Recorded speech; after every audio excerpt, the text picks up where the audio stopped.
KMW here, and today's video what we're going to go through is my first dribbling session. We're also going to do some ball mastery, and also we're going to finish off with some speed and agility work. So if you want to see it, stick around and let's roll the intro.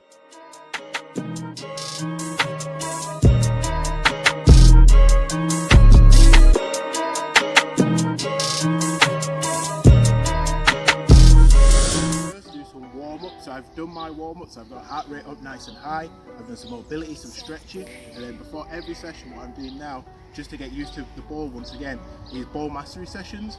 So for this one, all you're going to need is simply one cone. It can be a cone, a shoe, a top, anything what's going to make sure you have a clear marker, and then a ball, and then enough space, so probably no more than this amount of space, so you can do it in your garden, you can do it at home, you can do it in a garage, in front of your house, wherever you want to do it. And I'm going to go through some simple ball mastery drills. This drill on screen is a simple U. How to perform this? Nice and simple. Pull the ball back with a sole, hit it in the instep to the standing leg, and then repeat the same process. Use the marker to help you get around it. Start slow, then build it up. If you're like me and have some struggles early on, just keep going. You want to aim for 60 seconds non-stop. Give it a go.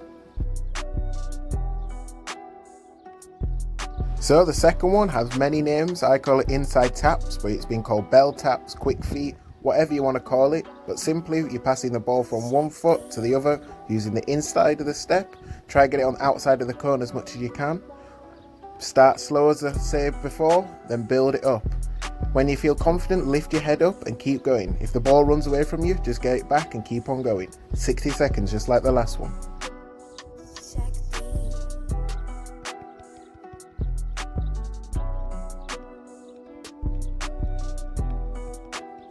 Okay, moving on to the third one, and these are called V cuts. So you simply make a V with the ball, pulling it back diagonally, and then pushing it out with the inside of the foot. Start slow as all of them, and build it up. You might find it sometimes a little bit hard to do it with a standing leg, so just like me, get up onto the tiptoes and produce a little hop in between. Make sure you're rolling it with that sole, push out with that instep. 60 seconds, good job guys, let's keep going.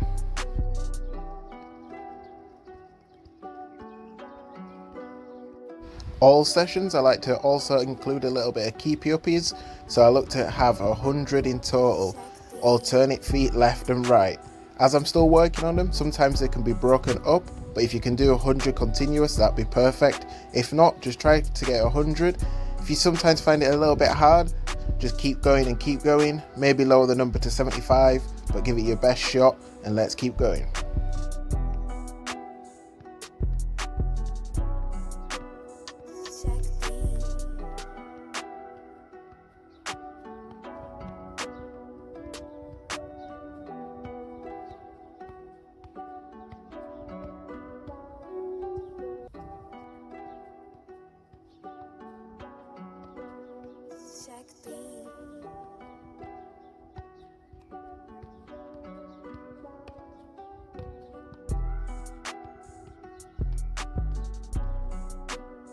After we do the keepy uppies, I move on to some more dynamic ball mastery.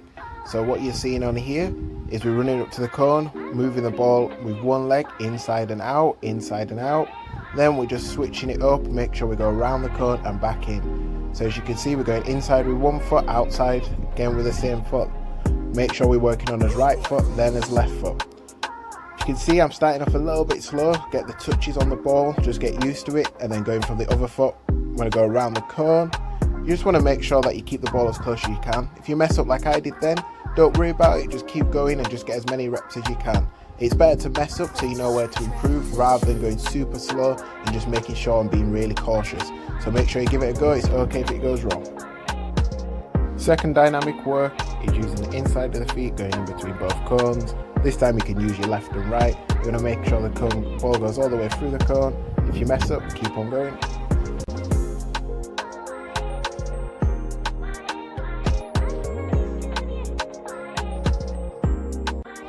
Next part of the dynamic ball mastery is using the outside of the feet. So this is where you're going to go from left outside to right outside. Make sure you're going all the way through the cone. Try and keep the ball as close as you can. One thing that I can improve better on is being on my toes, so I'm not caught flat-footed when I kick the ball. And also just make sure that each touch is nice and simple. You don't want to overextend because you're going to compensate. So make sure every touch has the same.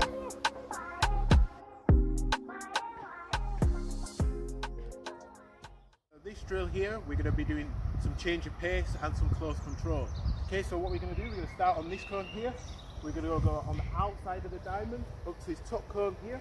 Once we hit this top cone, we're going to go all the way back into the middle. Really close touches in between the feet, that's going to be my recovery. Then we're going to explode out round this side, back in. That's going to be 1 rep. Okay, so we're going to do 3 reps, 10-second break at the start, and we're going to do that 2 times. Okay, so watch me do it.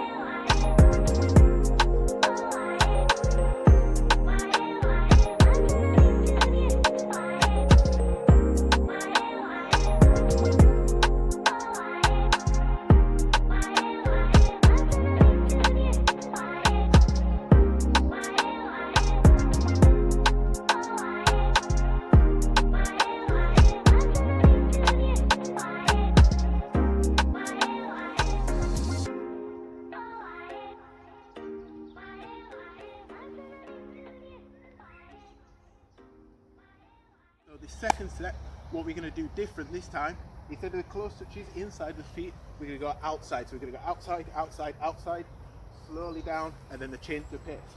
One thing I forgot to mention in the first set is that we want to use different feet every time you go around.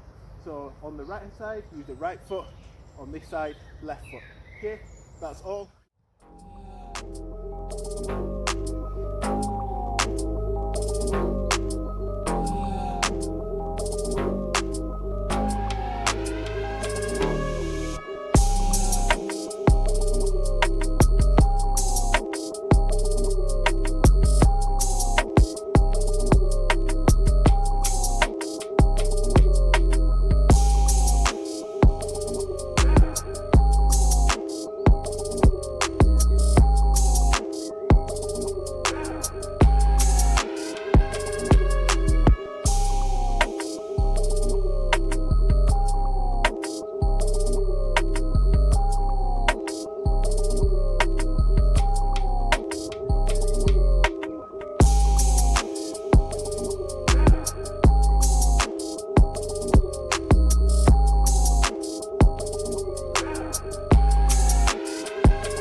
So this is the speed and agility section of the video.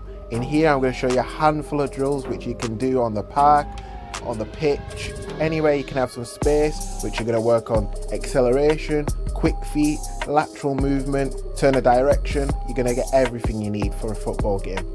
So this one's the first one. What you're seeing is 3 cones set out, sprint to the first, change, quick feet in between the cones, change your hips again, sprint out. Something you're going to see in football when you're running towards a ball, got to change your body position, then change once again. Look to do 3 reps, 5 sets, big breaks in between. Second drill, instead of going fast feet at the cones, you want to de-accelerate, walk it all the way back to the start. Be careful that you make sure you got good footwear on, not like I did. My trainers were slipping all over, as you can see here. But you really want to stop dead on each cone. Then you jog it all the way back, that's your recovery. And then you go all the way to the end, really power it through. The second run I do a little bit better because I'm used to the grass. Really nice quick feet, push off that back leg. You always want to start off your acceleration going forwards and not backwards. Moving on to some sprint work, just wanted to see how quick I was, kind of just to see where I am for the journey. If you want to do this, make sure you get to about anywhere between 40 to 50 yards. And you really want to make sure that you take as much rest as you can. You want to walk it back. Nice deep breaths in. Maybe use this time to reflect on your technique. If anything felt a little bit off, you can maybe tweak it on your next run. You want to really slow this process down.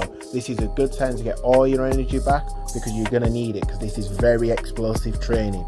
That's the main thing with speed and agility. Do not rush your exercises. This is my second go now.